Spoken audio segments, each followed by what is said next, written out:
दोस्तों आईपीएल 2026 का 22वां मुकाबला इस टूर्नामेंट का अब तक का सबसे रोमांटिक मुकाबला रहा है।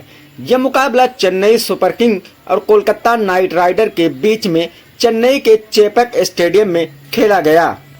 इस मुकाबले में कोलकाता नाइट राइडर के कप्तान अजिंक्य रहाणे ने टॉस जीतकर पहले गेंदबाजी करने का साहसिक व रणनीतिक फैसला लिया। चेन्नई की तरफ से दो खतरनाक बल्लेबाज संजू सैमसन और कप्तान ऋतुराज गायकवाड़ ने पारी की शुरुआत की। इन दोनों खिलाड़ियों के ऊपर अपनी टीम को एक बेहद ही शानदार शुरुआत दिलाने की जिम्मेदारी थी।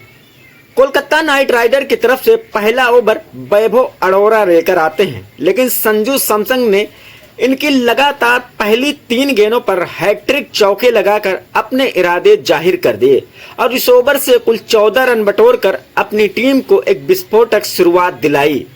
दूसरा ओवर लेकर आए कैमरून ग्रीन की दूसरी गेंद पर ऋतुराज गायकवाड़ ने शानदार कवर ड्राइव के साथ चौका लगाया और इनका स्वागत किया, लेकिन इसके बाद कैमरून ग्रीन ने शानदार वापसी की और दोनों बल्लेबाज को बांध कर रखा। इस ओवर में केवल 10 रन आए।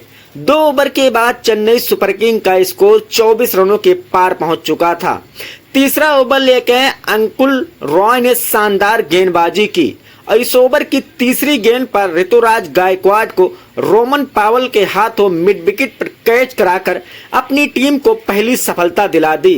महज 3 ओवरों के अंदर कप्तान ऋतुराज गायकवाड़ पवेलियन का रास्ता नाप चुके थे। संजू सैमसन अब भी मैदान पर डटे थे और उनका साथ देने के लिए युवा विस्फोटक बल्लेबाज आयुष मात्रे मैदान पर आते हैं। चौथा ओवर लेके आए कैमरून ग्रीन की पहली गेंद पर आयुष मात्रे ने शानदार चौका लगाकर अपना खाता खोला, लेकिन इसके बाद में आयुष मात्रे का बल्ला बिल्कुल भी रुका नहीं। इसी ओवर की अगली गेंद पर एक और गगनचुंबी चौका लगाकर आयुष मात्रे ने कैमरून ग्रीन की लाइन लेंथ को बिगाड़ कर रख दिया। अगली 2 गेंदों पर 2 गगनचुंबी छक्के लगाए और इस ओवर से कुल 21 रन बटोरकर अपनी टीम का स्कोर 4 ओवर में 52 रनों के पार पहुंचा दिया। एक तरफ आयुष मात्रे की विस्फोटक बल्लेबाजी थी तो दूसरी तरफ संजू सैमसन का क्लास देखने को मिल रहा था। 5वां ओवर लेके आए अंकुल रॉय की पहली गेंद पर संजू सैमसन ने मिड विकेट के ऊपर से छक्का लगाकर अपनी टीम का स्कोर रॉकेट की रफ्तार से आगे बढ़ाया, लेकिन इसके बाद अंकुश रॉय ने शानदार गेंदबाजी की और इस ओवर में महज 8 रन खर्च किए। 5 ओवर के बाद चेन्नई सुपर किंग का स्कोर 60 रनों का आंकड़ा पार कर चुका था। छठा ओवर लेके आए वैभव अरोड़ा आयुष मात्रे के हत्थे चढ़ गए और पहली 3 गेंदों पर लगातार हैट्रिक चौके लगाकर उनकी लाइन लेंथ को बिगाड़ दिया और अपनी टीम का स्कोर रॉकेट की रफ्तार से आगे बढ़ाया। 3 चौका खाने के बाद वैभव अरोड़ा ने शानदार वापसी की और खतरनाक दिख रहे आयुष मात्रे को इस ओवर की अंतिम गेंद पर रमनदीप के हाथों कैच कराकर उन्हें पवेलियन का रास्ता दिखा दिया।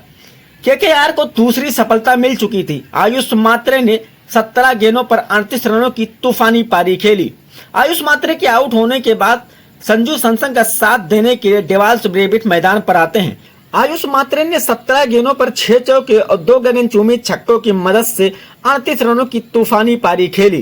पावर प्ले के 6 ओवरों में चेन्नई सुपर किंग 2 विकेट के नुकसान पर 72 रन बनाने में कामयाब हो गई।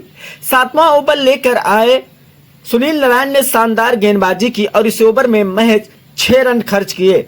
7 ओवर के बाद में चेन्नई सुपर किंग का स्कोर 81 रनों के पार पहुंच गया। संजू सैमसन अब भी मैदान पर मौजूद थे और उनका साथ देने के लिए आए थे डेवाल्स ब्रेविस। इन दोनों खिलाड़ियों के कंधे पर टीम की पूरी जिम्मेदारी थी। अभी भी 12 ओवरों का खेल बाकी था और संजू सैमसन मैदान पर डटे हुए थे।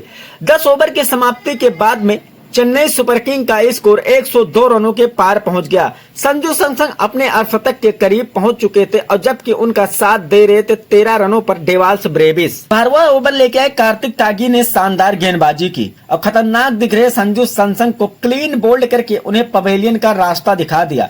संजू सैमसन ने 32 गेंदों पर 48 रनों की तूफानी पारी खेली और इस दौरान उन्होंने 4 चौके और 3 गगनचुंबी छक्के लगाए। 3 विकेट गिरने के बाद में चेन्नई की टीम पर दबाव साफ दिखाई दे रहा था। दूसरी तरफ केकेआर के गेंदबाजों के हौसले 7वें आसमान में थे। अगले कुछ ओवर तक दोनों बल्लेबाजों ने सूझबूझ के साथ बल्लेबाजी की और कोई भी जोखिम भरा शॉट नहीं खेला। 70वां ओवर लेके आए सुनील नारायण ने शानदार गेंदबाजी की और कोलकाता नाइट राइडर को एक और सफलता दिला दी। खतरनाक दिख रहे सरफराज खान को सुनील नारायण ने पहली ही गेंद पर बोल्ड करके उन्हें पवेलियन का रास्ता दिखा दिया। सरफराज खान ने 18 गेंदों पर 23 रनों की पारी खेली। डेवाल्स ब्रेविस अब भी मैदान पर मौजूद और उनका साथ देने के लिए शुभम दुबे मैदान पर आते हैं। लगातार गिर रहे विकेटों की वजह से कोलकाता नाइट राइडर की टीम पर दबाव साफ दिखाई दे रहा था। कार्तिक त्यागी ने अगले ओवर में डेवाल्स ब्रेविस को पवेलियन का रास्ता दिखाकर अपनी टीम को 5वीं सफलता दिला दी। डेवाल्स ब्रेविस ने 29 गेंदों पर 41 रनों की पारी खेली। डेवाल्स ब्रेविस और सरफराज खान के विकेट के साथ में चेन्नई की पूरी टीम बिखर कर रह गई और उनका कोई भी बल्लेबाज कोलकाता के गेंदबाजों का सामना नहीं कर सका। चेन्नई की टीम 20 ओवर में 5 विकेट खोकर महज 195 रन बनाने में कामयाब हो पाई।